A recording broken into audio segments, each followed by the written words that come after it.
ಕಥಾನಾಯಕಿಯ ಕತೆ. ಸಣ್ಣ ಕತೆಗಳು. ಸಂಪಾದಕರು ಲೋಹಿತ ನಾಯ್ಕರ. ಕತೆ 5. ಅವಳು, ಇವಳು ಮತ್ತು ಸಮುದ್ರ ತೀರ. ಶಿರೀನ್ ಹಾಕಿದ ಪ್ರಶ್ನೆಗೆ ನನಗೆ ಇನ್ನೂ ಉತ್ತರ ದೊರಕಿಲ್ಲ. ಅವಳ ಪ್ರಶ್ನೆ ನನ್ನಲ್ಲಿ ಧಾರ್ಮಿಕ, ನ್ಯಾಯಿಕ, ಬೌದ್ಧಿಕ ಮತ್ತು ಸಾಮಾಜಿಕ ಸವಾಲುಗಳನ್ನು ಒಡ್ಡಿದೆ. ಉತ್ತರ ದೊರೆತ ನಂತರ ಮಾತನಾಡುತ್ತೇನೆಂದು ಹೇಳಿರುವೆ. ಈಗಾಗಲೇ 7 ದಿನಗಳು ಕಳೆದಿವೆ. ಶಿರೀನ್ ನನಗೆ ಬಹಳ ಹತ್ತಿರವಾದ ಮಹಿಳೆ. ನನ್ನ ತಾಯಿ ಮತ್ತು 3 ಅಕ್ಕಂದಿರನ್ನು ಬಿಟ್ಟರೆ ನನಗೆ ಹತ್ತಿರವಾದ ಮಹಿಳೆ ಎಂದರೆ ಶಿರೀನ್. ಅವಳನ್ನು ನಾನು ಮದುವೆಯಾಗಬೇಕೆಂದು ಇಚ್ಛಿಸಿದ ಮಹಿಳೆ. ಅವಳ ಪರಿಚಯವಾದದ್ದು 8 ತಿಂಗಳ ಹಿಂದೆ ಮುಂಬೈಗೆ ಬಂದ ನಂತರ.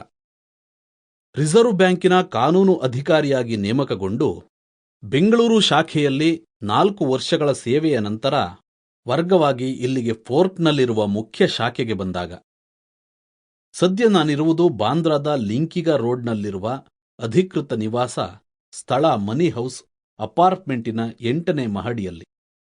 ಶಿರೀನ್ ಲೈಂಗಿಕ ಸೇವಕಿಯರ ಏಳ್ಗೆಗಾಗಿ ದುಡಿಯುವ ಮಹಿಳೆ, ಕಾಂಡೋಮ್ ಪ್ರತಿಪಾದಕಿ. ಅವಳನ್ನು ಪ್ರಥಮ ಸಲ ಭೇಟಿಯಾಗಿದ್ದು ಡೋಂಗ್ರಿಯ ಸೋಶಿಯೋ ಲೀಗಲ್ ಇನ್ಫಾರ್ಮೇಷನ್ ಸೆಂಟರ್ನವರು ಏರ್ಪಡಿಸಿದ ಒಂದು ಚರ್ಚಾಕೂಟದಲ್ಲಿ.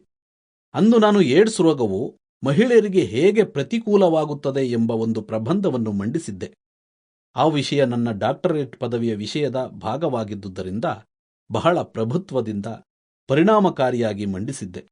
ಮಹಿಳೆಯರಿಗೂ ಕೂಡ ಗಮನಕ್ಕೆ ಬಾರದಂತಹ ಪ್ರತಿಕೂಲತೆಗಳಾದ ಶಾರೀರಿಕ ರಚನೆ, ಲೈಂಗಿಕ ಚಟುವಟಿಕೆಗಳಲ್ಲಿ ಆಗಿರುವ ಪರಿವರ್ತನೆಗಳು, ಗಂಡಸರು ಕಾಂಡೋಮ್ ಧರಿಸದೇ ಇರುವುದು, ತಿಳುವಳಿಕೆಯ ಕೊರತೆ, ತಪಾಸಣೆ ಸೌಲಭ್ಯಗಳು ನಿಲುಕದೇ ಇರುವುದು, ಆರ್ಥಿಕ ಬಲಹೀನತೆ, ಮದುವೆಯ ವಯಸ್ಸು ಏರಿರುವ ಕಾರಣ, ಲೈಂಗಿಕ ಚಟುವಟಿಕೆಗಳಲ್ಲಿ ಸ್ತ್ರೀಯರ ಅಶಕ್ತ ಪಾತ್ರ, ಆರೋಗ್ಯ ಕೇಂದ್ರಗಳ ಕೊರತೆ ಇತ್ಯಾದಿ ಬಗ್ಗೆ ವಿಸ್ತಾರವಾಗಿ ಹೇಳಿದ್ದೆ. ಲೈಂಗಿಕ ಸೇವೆಯಲ್ಲಿರುವ ಮಹಿಳೆಯರು ಹೇಗೆ ಎಚ್ಚರ ವಹಿಸಿದರೆ ಆ ರೋಗವನ್ನು ತಡೆಗಟ್ಟಬಹುದೆಂದು ಹೇಳಿದ್ದೆ. ಆ ದಿನ ಮಿಂಚಿದವನು ನಾನೇ. ಎಲ್ಲರ ಪ್ರಶಂಸೆಯನ್ನು ಗಳಿಸಿದ್ದೆ. ಆ ಚರ್ಚಾಕೂಟ ಮುಗಿದ ನಂತರ ಸಂಚಾಲಕಿ ಶ್ರೀಮತಿ ಗೋನ್ವಾಲಿಸ್ ರವರು ಶಿರೀನ ಭಕ್ತಾವರಳನ್ನು ಪರಿಚಯಿಸಿದ್ದರು. ಅವರು ಶಿರೀನ್ ಒಬ್ಬ ಸಮಾಜ ಸೇವಕಿ, ಲೈಂಗಿಕ ಸೇವಕಿಯರಿಗೆ ಹಲವು ತರಹದ ಸಹಾಯ ಸಹಕಾರ ನೀಡುತ್ತಿರುವ ಮತ್ತು ಅವರ ಪ್ರಗತಿಗಾಗಿ ದುಡಿಯುತ್ತಿರುವ ಮಹಿಳೆ ಎಂದು ಹೇಳಿದ್ದರು.